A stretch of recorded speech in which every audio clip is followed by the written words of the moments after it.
À l'aube du 10 novembre 2009, la police reçoit un appel d'une mère en détresse signalant la disparition de sa fille de 5 ans, Chania, durant la nuit. Les forces de l'ordre se lancent immédiatement à sa recherche, mais ce qu'ils vont découvrir est bien plus sombre et terrifiant que ce qu'ils pouvaient imaginer. Bonjour à tous, j'espère que vous allez bien. L'affaire d'aujourd'hui est particulièrement choquante, elle m'a révoltée. La petite Chania n'avait que 5 ans et ce qu'elle a vécu est inimaginable.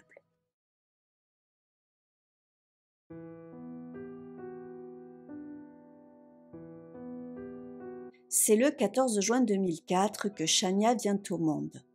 Elle est le fruit de la courte union de Bradley Lockhart, un entrepreneur, et Antoinette Davis, qui a alors 19 ans. Ils se rencontrent en soirée, la liaison est brève, elle ne dure qu'une nuit, et Antoinette tombe enceinte. Bradley n'apprendra cette grossesse que quelques semaines avant la naissance de sa fille. La petite Chania n'est ni la fille unique d'Antoinette, qui a un petit garçon de 2 ans de plus qu'elle, ni celle de Bradley. Quelque temps avant de connaître Antoinette, Bradley était en couple avec une jeune femme prénommée Vicky. Ensemble, ils avaient 3 enfants, mais un jour, un terrible drame va venir frapper la famille. Le 3 mars 1998, alors que Vicky était avec sa sœur Chanel et un ami David chez ce dernier, ils ont été victimes d'un vol à main armée. Durant l'attaque, ils ont tous été bâillonnés, attachés et finalement tués. Vicky avait seulement 28 ans. Après sa mort, leurs 3 enfants, qui heureusement n'étaient pas avec elle au moment du drame, vont être pris en charge par les parents de Vicky. Durant ces 18 premiers mois, Chania va vivre avec sa mère. La situation d'Antoinette est très précaire, elle a déjà un petit garçon de 2 ans de plus que Chania, elle est sans emploi et n'a pas de logement fixe, elle vit de ci de là chez des membres de sa famille, dans l'un des coins les plus pauvres de la ville. Son père, qui souhaite s'impliquer, la prend tous les week-ends. Fin 2006, début 2007, Bradley, qui lui a une situation professionnelle stable, fait construire une grande maison dans un quartier tranquille. Il récupère alors sa fille ainsi que ses enfants issus de son premier mariage. Antoinette, comme je vous l'ai dit, vit dans un quartier difficile, sa situation est assez précaire et elle pense qu'avec son père, la petite fille sera mieux. Chania va grandir heureuse dans la famille de son papa. Elle est très proche de sa tante Carré qui s'investit beaucoup auprès de la petite fille de 4 ans. Elle est un peu pour elle comme une seconde maman. Chania est une petite fille très joyeuse et pétillante qui aime rire et faire des blagues.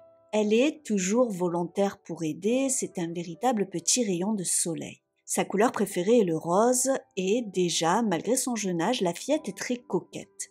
Elle adore se déguiser, s'habiller, se coiffer, mais surtout, elle peut passer des heures à jouer avec ses Barbies. Aussi, la petite fille adore chanter et danser, elle rêve plus tard de faire partie de la chorale pour enfants de son église, mais pour l'heure, elle est encore trop petite et c'est sa famille qui profite de ses talents. Scolarisée à l'école maternelle depuis peu, elle adore l'école. Les copains, les copines, les enseignants, chaque jour, elle est impatiente de retrouver sa classe. Durant toutes ces années, la fillette aura des contacts assez sporadiques avec sa mère. Antoinette a toujours une vie assez instable, elle n'a ni logement ni travail fixe. Après avoir été expulsée du logement qu'elle occupait durant plusieurs mois, elle va passer de motel en motel, ce qui n'est pas, vous le conviendrez, la situation idéale pour s'occuper d'une petite fille de 4 ans. Bradley, quant à lui, ne s'est jamais opposé à ce qu'Antoinette voie sa fille, au contraire, comprenant que c'est important pour la fillette, chaque fois que sa maman est en mesure de la prendre pour un week-end ou pour les vacances,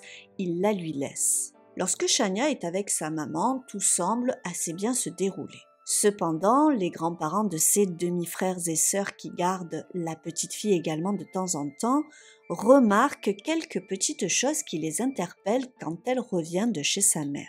Une fois, elle était venue avec une brûlure de cigarette et lorsqu'ils lui ont demandé ce qu'il s'était passé, elle n'a pas été en mesure d'expliquer comment elle s'était brûlée. Après des demandes d'explication, Antoinette leur a raconté qu'une personne fumait près d'elle et par accident, elle était entrée en contact avec la cigarette. C'était un accident, ça peut arriver, et les proches de la petite fille n'ont pas relevé outre mesure cet incident. D'ailleurs, après une période assez difficile, la situation d'Antoinette, qui est de nouveau enceinte, semble enfin s'améliorer. Elle a trouvé un emploi d'aide à la personne qu'elle occupe depuis plusieurs mois et elle a maintenant son propre logement. Elle partage un mobil-home avec sa petite sœur Brenda.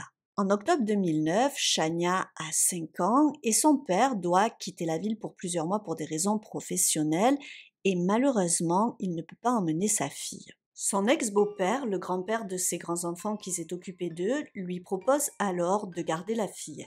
Mais depuis un mois, Antoinette ne cesse de demander à Bradley d'avoir la petite fille de plus en plus souvent. Elle veut être une véritable mère pour sa fille.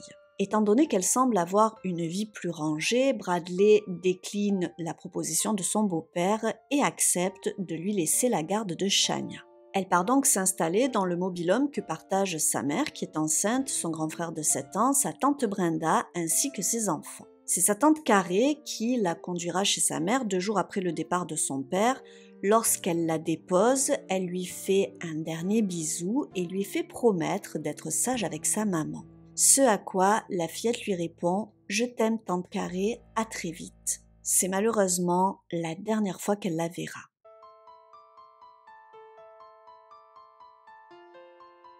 Trois semaines après son installation avec sa mère, le 10 novembre 2009, vers 6 heures du matin, le 911 reçoit un appel. À l'autre bout du fil, c'est Antoinette. Elle raconte à l'opératrice que sa petite fille de 5 ans, Shania, a disparu de son mobil-home. Elle l'a vue pour la dernière fois vers 5h30 du matin, la fillette dormait sur le canapé et elle l'a portée dans son lit.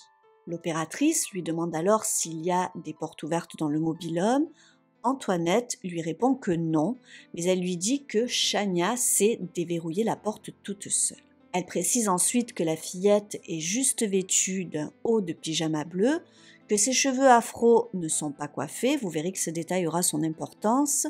La petite fille ne porte ni pantalon, ni chaussures, ni chaussettes, seulement ses sous-vêtements. La maman qui semble affolée raconte avoir fait le tour des environs et n'avoir rien trouvé. Une équipe se rend immédiatement sur les lieux. Sur place, après avoir pris les premières informations, jugeant la situation très préoccupante, l'alerte Amber est lancée. Des équipes arrivent en renfort, le camp de caravane est fouillé, des chiens pisteurs sont sollicités, les voisins sont interrogés, toute la communauté est sous le choc. Alors que les forces de l'ordre s'activent, Antoinette et sa sœur Brenda, qui dormaient cette nuit-là avec son petit ami dans la chambre, sont conduites au poste afin d'être interrogées plus en détail. Antoinette va leur raconter que son fils de 7 ans au petit matin était venu la réveiller pour lui dire que Shania n'était pas avec lui dans son lit. Elle avait alors réveillé sa sœur et toutes les deux avaient cherché la fillette pendant environ une demi-heure.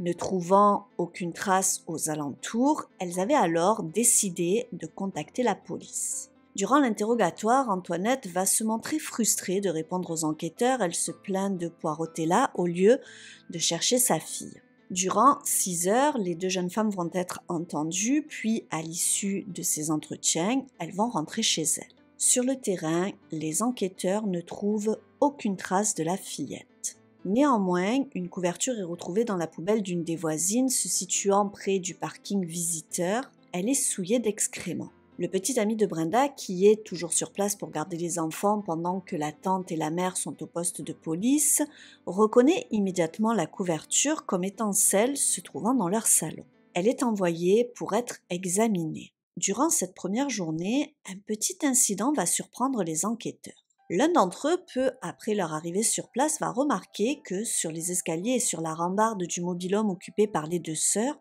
se trouve une substance non identifiée. Elle semble liquide comme si on venait de lui verser de l'eau dessus. Il lève les yeux et aperçoit Antoinette avec une bouillotte. Celle-ci vient tout juste de verser de l'eau sur cette substance. Assez choqué, le policier réagit tout de suite. Pourquoi donc faire cela ? Ces traces étaient peut-être des preuves. En y regardant de plus près, il remarque que ces traces sont en réalité des restes de matière fécale. Le lendemain, le 11 novembre, la petite Shania est toujours introuvable. Pour la 2e fois, Antoinette est convoquée au poste de police et alors que le jour précédent, elle avait déclaré ne pas savoir ce qui avait pu arriver à sa petite fille, ce jour-là, elle va faire de troublantes révélations. Elle explique avoir peut-être une idée de ce qui est arrivé à sa fille. Elle révèle alors qu'elle pense que son petit ami, le père de son bébé, a sûrement fait du mal à la petite fille. Elle parle alors d'une dispute violente et du fait que c'est sans doute lui qui a enlevé la pauvre Chania. Pensant enfin tenir une piste, les policiers arrêtent dans la foulée le fameux petit ami. Mais celui-ci semble tomber des nues, il nie toute implication. Après de rapides vérifications, les policiers se rendent compte qu'il a un solide alibi et le laissent repartir. Pourquoi Antoinette a-t-elle tenté de lui faire porter la responsabilité de la disparition de sa fille ? Pensait-elle réellement qu'il venait de kidnapper sa fille ? La vérité, vous le verrez, est bien plus sordide.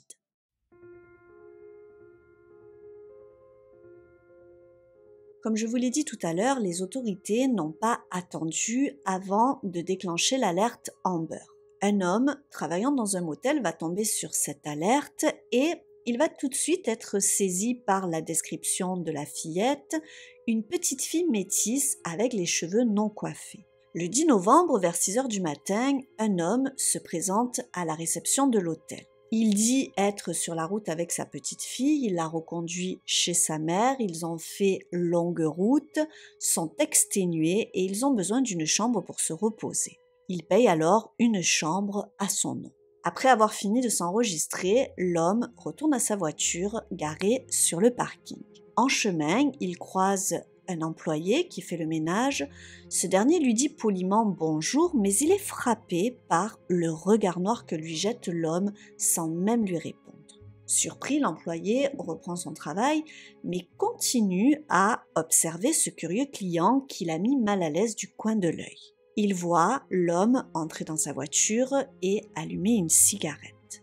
Au bout d'une dizaine de minutes, il le voit sortir, se diriger à l'arrière de la voiture pour récupérer une petite fille enroulée dans une couverture bleue. L'homme, portant la fillette dans ses bras, se dirige ensuite dans sa chambre et ce qui va frapper l'employé, c'est la coiffure de la fillette. Une fillette métisse avec des cheveux non coiffés. Lorsqu'il voit l'alerte dans les médias, il se souvient tout de suite de ce client avec sa petite fille. Il décide donc de contacter la police. Nous sommes le 11 novembre, le lendemain de la disparition. Les forces de l'ordre se rendent immédiatement sur les lieux. Malheureusement, le passage de l'homme date du jour précédent et le ménage a été fait dans la chambre depuis. Ils interrogent la femme de chambre qui leur raconte avoir trouvé 2 petits sachets transparents avec des restes de poudre, certainement de la cocaïne, rien d'autre de notable. Ils ne tardent pas à identifier l'inconnu car ce dernier a réservé en utilisant sa carte d'identité. Il s'agit d'un certain Mario McNeil. Ils interrogent les caméras de surveillance et ils l'aperçoivent portant une fillette dans ses bras attendant l'ascenseur. Les images de surveillance leur apprendront également que le même jour, à 7h34, il a quitté sa chambre, toujours avec la fillette dans ses bras.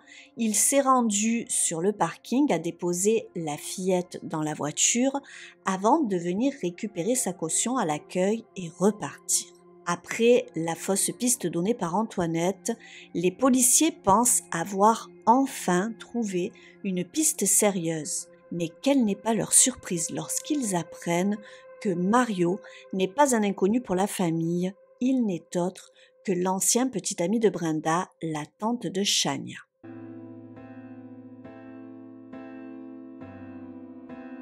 Sous le choc de ces dernières découvertes, dès le lendemain, Antoinette est de nouveau convoquée au poste de police. Cette fois-ci, les enquêteurs décident de faire un interrogatoire plus musclé. Ils lui disent qu'ils sont au courant qu'elle a menti pour son petit ami.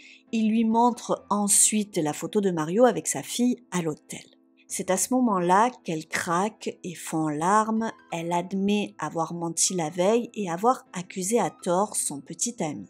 Les policiers lui mettent la pression et l'informent que pour avoir menti à un agent fédéral, elle risque jusqu'à 5 ans de prison.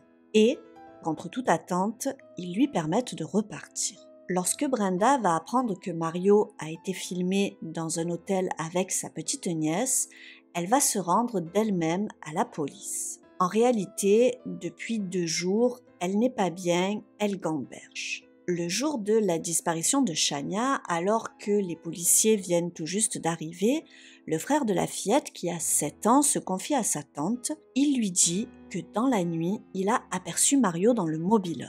Brenda est sous le choc de ces déclarations. Dans un premier temps, elle ne le croit pas. Elle pense que le petit garçon a rêvé. Mais l'enfant de 7 ans est sûr de lui. Elle décide du coup de contacter son ex par téléphone. Elle lui envoie un message, 2 messages, mais il ne répond pas. Elle entreprend alors de contacter sa nouvelle compagne. Mario vit avec une jeune femme et ils viennent d'avoir un enfant. Elle la contacte, mais celle-ci lui répond que ce dernier n'est pas avec elle. Il est environ 7 heures du matin, le jour de la disparition. Au lieu de raconter toute cette histoire à la police, Brenda préfère garder tout cela pour elle. Elle dira qu'elle n'était pas sûre, qu'elle ne voulait pas porter de fausses accusations. Lorsqu'elle apprend que Mario est effectivement potentiellement impliqué, elle décide de tout révéler. Elle raconte aussi que le lendemain de la disparition, elle avait surpris Mario et Antoinette parler. Antoinette lui disait qu'elle voulait juste savoir où se trouvait son bébé et Mario, sans rien répondre, a alors fait demi-tour, puis il a sauté dans sa voiture et il est parti. Secouée par la scène, Brenda s'est alors violemment disputée avec sa sœur Antoinette, lui reprochant de mentir et de cacher des choses à propos de la disparition de sa fille. Elle était partie fâchée et les 2 sœurs ne s'étaient pas revues jusqu'à ce que Brenda apprenne pour les images de surveillance et décide d'en parler. Elle a donné aux enquêteurs son téléphone pour qu'ils aient d'autres indices, comme par exemple les textos échangés avec Mario, etc., etc. Le même jour, les policiers réussissent à retrouver Mario qui accepte de les suivre sans résistance au poste. Dans la foulée, sa voiture est saisie afin d'être analysée. Dès le départ de l'interrogatoire, il ne se montre pas très coopératif. Il réfute absolument tout. Il nie être allé au mobil-home, il nie avoir vu Chania, il va même jusqu'à nier la connaître. Les enquêteurs lui montrent alors une capture d'écran des vidéos de surveillance de l'hôtel et encore une fois, sans se démonter, il conteste, ce n'est pas lui sur les images. Lorsque les policiers rétorquent que l'homme sur les images a payé avec une carte d'identité à son nom, il a l'outrecuidance de répondre qu'il s'est certainement fait voler sa carte d'identité ou encore qu'il l'a perdue. Il faudra 1 heure pour que Mario admette enfin l'évidence, c'est bel et bien lui sur les images avec la petite Chania. Pour expliquer cela, il va alors sortir une histoire rocambolesque. Il raconte que ce jour-là, il a reçu un appel provenant du téléphone de Brenda, lui demandant de venir récupérer la fillette sous le porche pour la conduire dans un hôtel. Là-bas, il aurait consommé de la cocaïne jusqu'à ce qu'il reçoive un nouveau texto lui demandant de conduire la petite Chania à un point de rendez-vous précis devant un pressing. Il s'est exécuté et a laissé la fillette à des inconnus conduisant une voiture grise. Malheureusement pour lui, les enquêteurs n'auront aucun mal à démonter toute son histoire. Sur son téléphone qu'ils saisissent, ils ne trouvent aucun message provenant d'inconnus ou du téléphone de Brenda. Rappelez-vous qu'ils avaient aussi le téléphone de Brenda depuis qu'elle était venue se confier à la police le jour même. Malheureusement, Mario maintiendra sa version. En revisionnant les images de l'interrogatoire, les policiers se sont rendus compte qu'alors qu'ils étaient sortis pour prendre une pause, Mario s'était allongé au sol, il avait pris une clé et il l'avait mise dans la prise. Il avait alors ressenti une décharge, mais pas assez importante. Il avait ensuite retiré ses chaussures et, de nouveau, il avait tenté de s'électrocuter en mettant la clé dans la prise. En vain. Il était pris au piège et il voulait mettre fin à ses jours. Le 14 novembre, Antoinette est de nouveau convoquée au poste de police. Le temps presse, Chania n'a toujours pas été retrouvée et visiblement, elle les mène en bateau depuis le début. Il décide donc de faire pression sur elle.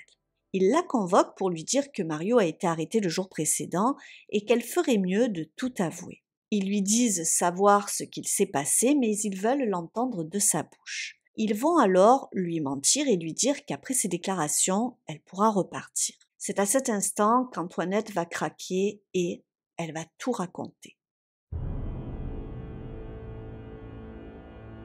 Le 9 novembre 2009, la veille du drame, Mario est chez lui avec sa femme et son bébé. Durant la soirée, il consomme de l'alcool et de la cocaïne, tant et si bien qu'au milieu de la nuit, il a une furieuse envie de sexe. Il décide alors d'envoyer des messages à plusieurs femmes de son répertoire, dont Brenda, son ex.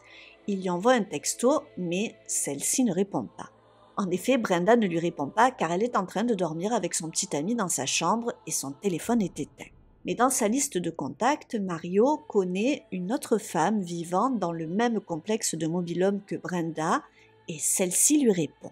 Ils conviennent de se retrouver et c'est vers 3 heures du matin qu'il arrive au complexe. Malheureusement pour lui, une fois sur place, la femme qu'il devait rejoindre ne répond plus au téléphone, elle s'est endormie. Il ne sait pas dans quel mobil-home elle vit, il est dépité, il a vraiment envie de sexe. Il décide donc, vers 3 heures du matin, de tenter sa chance avec Brenda. Il connaît bien son mobil-home car elle était encore avec lui lorsqu'elle avait signé le bail, il lui avait même avancé la caution. Lorsqu'il arrive sur place, il frappe à la porte et tombe sur Antoinette qui lui répond que Brenda est dans son lit avec son petit ami. Mario, qui est déjà frustré, devient furieux, son plan tombe une nouvelle fois à l'eau. C'est alors qu'il se souvient qu'Antoinette lui doit 200 $ pour une dette de drogue.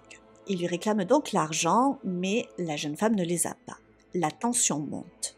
Mario est sous alcool et sous drogue et il remarque soudain, sur le canapé, la petite Chania qui dort. Antoinette et lui passent alors un accord odieux. Elle le laisse passer un petit moment avec sa fille et ils s'en quittent. Oui, vous avez bien entendu, elle accepte de vendre sa fille pour 200 $. Mario quitte alors le mobil-home dans la nuit avec la fillette qui n'a ni vêtements, ni chaussures, ni chaussettes. Alors bien sûr, devant les enquêteurs, elle va raconter que soi-disant Mario n'était pas censé avoir des relations sexuelles avec la petite, puis, pour ne rien arranger, elle va encore changer de version en disant qu'il devait la mener dans un hôtel afin qu'elle ait des relations avec un homme inconnu. À la suite de cet entretien, Antoinette, contrairement à ce que lui avaient promis les enquêteurs, sera placée en état d'arrestation pour traite d'êtres humains, maltraitance d'enfants et prostitution.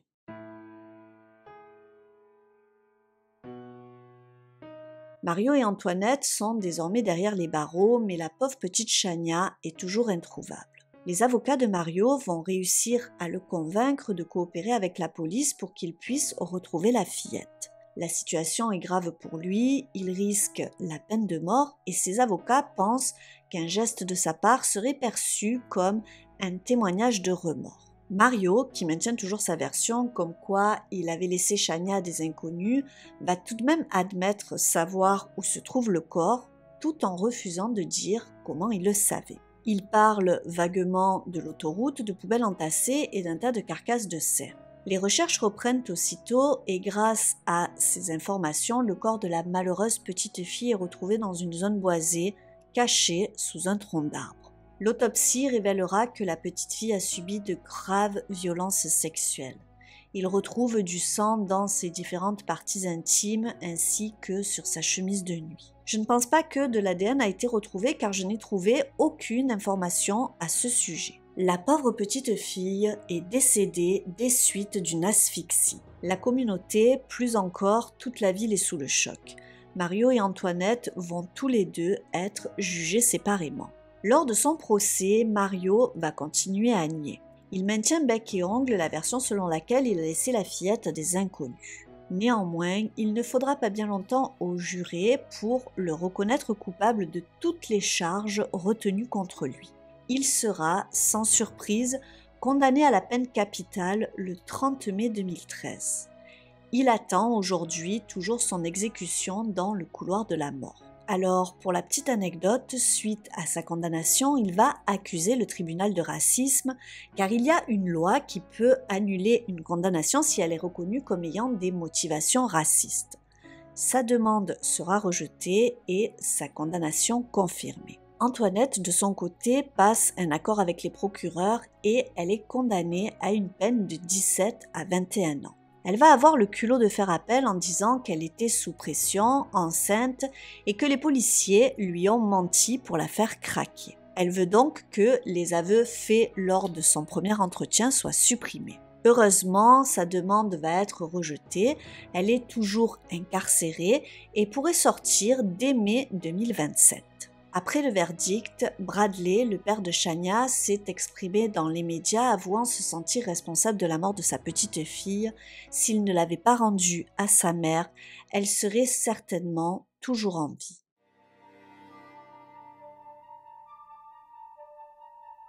C'est une histoire extrêmement triste. Je n'arriverai jamais à comprendre comment une mère peut faire une chose pareille, vendre sa petite fille, et qui plus est pour une somme aussi dérisoire que 200 $.